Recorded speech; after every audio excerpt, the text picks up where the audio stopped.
Buenas tardes, Justin.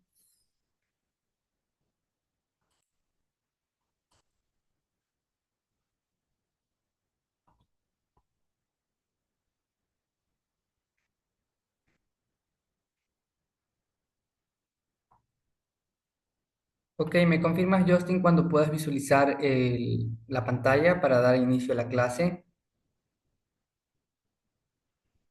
Sí, sí se ven.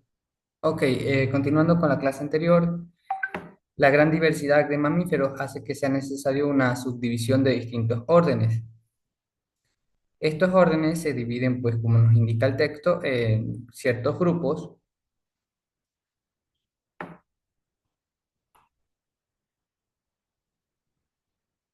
El primer grupo son los monotremas, que son ovíparos y únicamente existen el equinán y el ornitorrinco.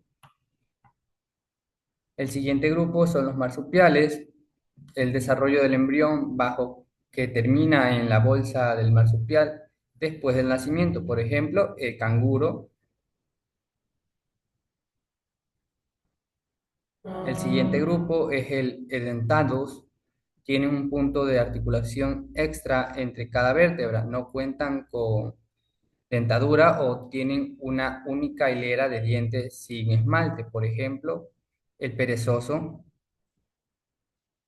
El siguiente grupo son los insectívoros, que son de pequeño tamaño y se alimentan de insectos. Se incluye en este orden a las musarañas y al puercoespín. El siguiente grupo son los carnívoros, cuentan con una dentadura muy especializada, llegando a formarse lo que son los colmillos, ya que se alimentan de carne. Por ejemplo, el tigre es uno de los animales que pertenecen al grupo de los carnívoros.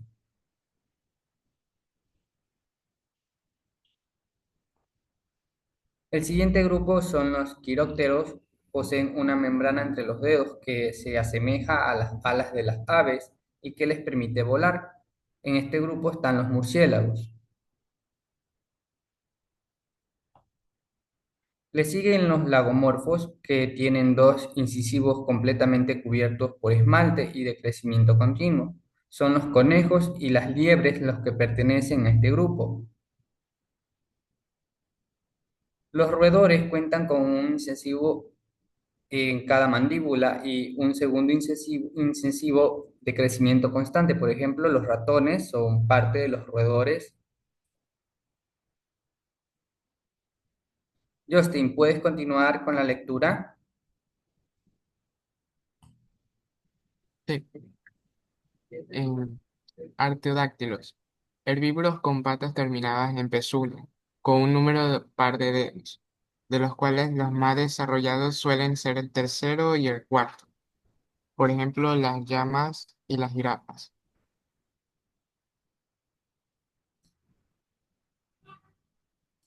Correcto. El siguiente grupo son los perciodáctilos, son herbívoros con patas terminales en pezuñas con un número impar de dedos, como los caballos o las cebras.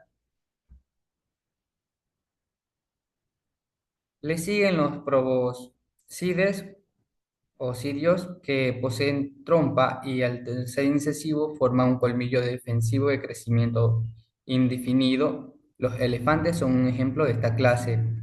O sea, los elefantes pertenecen a esta clase.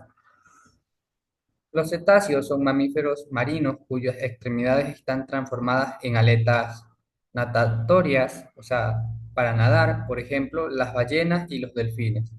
Por último, el último grupo de los mamíferos sería los primates, que tienen un pulgar oponible al resto de los dedos, lo que le permite un gran avance evolutivo a la hora de manejar herramientas.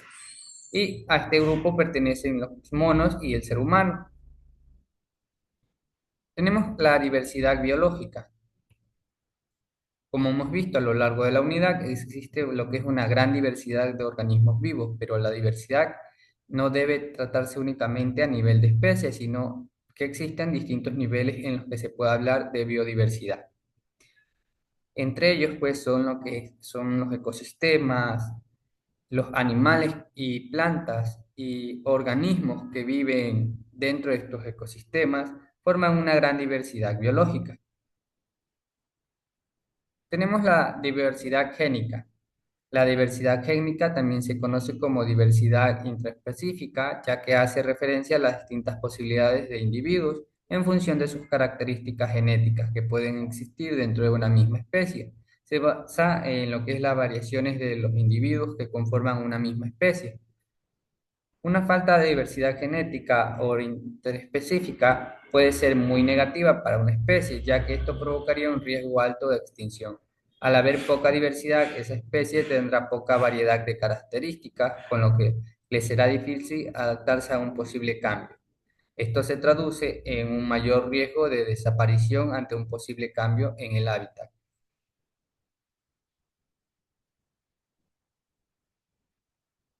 Le sigue lo que es la diversidad específica. Al hablar de diversidad específica nos referimos a la variedad de especies diferentes que existen en la Tierra. Actualmente no hay un consenso sobre la cantidad de especies de seres vivos que existen y sería un proceso muy complejo llegar a un cálculo al llegar a listarlos, ya que asumimos que hay un gran número de especies que aparecen y se extinguen sin que lleguemos nunca a descubrirlas. Los cálculos más conservadores proponen la existencia de unos 5 millones de especies diferentes, mientras que otros proponen que podrían llegar hasta 100 millones de especies distintas de seres vivos habitando lo que es la Tierra.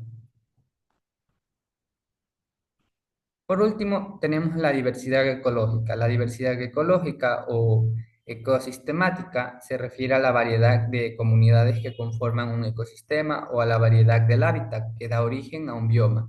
Cuanto mayor sea lo que es la diversidad ecológica, habrá mayor variedad en el ambiente posibles para la que es la vida, lo que permitirá una mayor diversidad específica y interespecífica.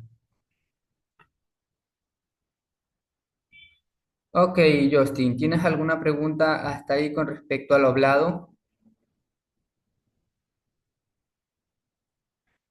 No,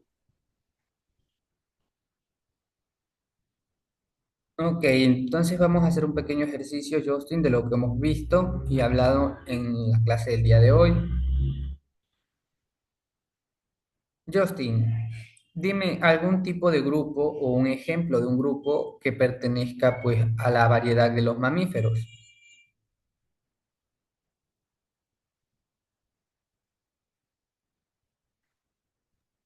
los, los marsupiales y los carnívoros.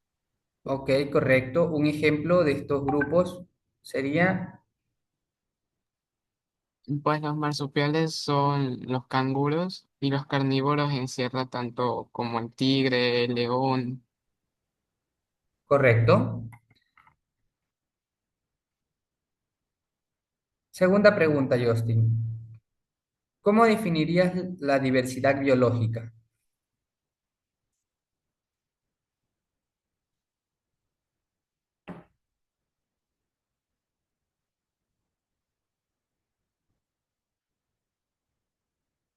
Am, la diversidad biológica es una gran diversidad de organismos vivos. No se puede tratar únicamente solo de una especie, sino de bastantes niveles. Correcto. Siguiendo la misma pregunta anterior, ¿cómo definirías la diversidad genética? Son variaciones de las mismas especies. Correcto. ¿Y la diversidad específica?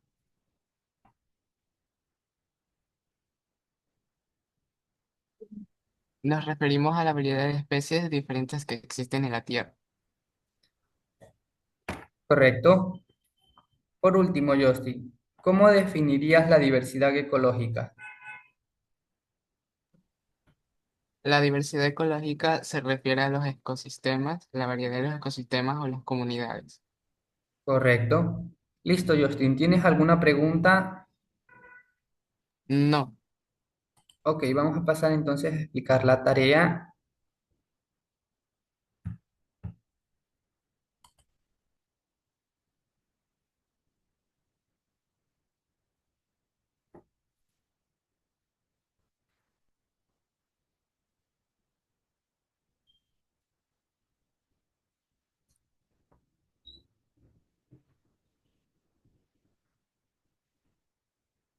Ok, Justin, como puedes visualizar, están ya las preguntas cargadas en la plataforma y están siendo proyectadas en este momento.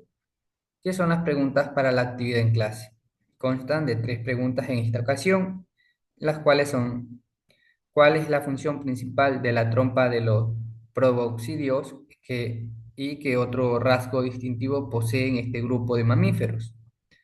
¿Qué diferencias hay entre los actiodactilos y los periodictalos?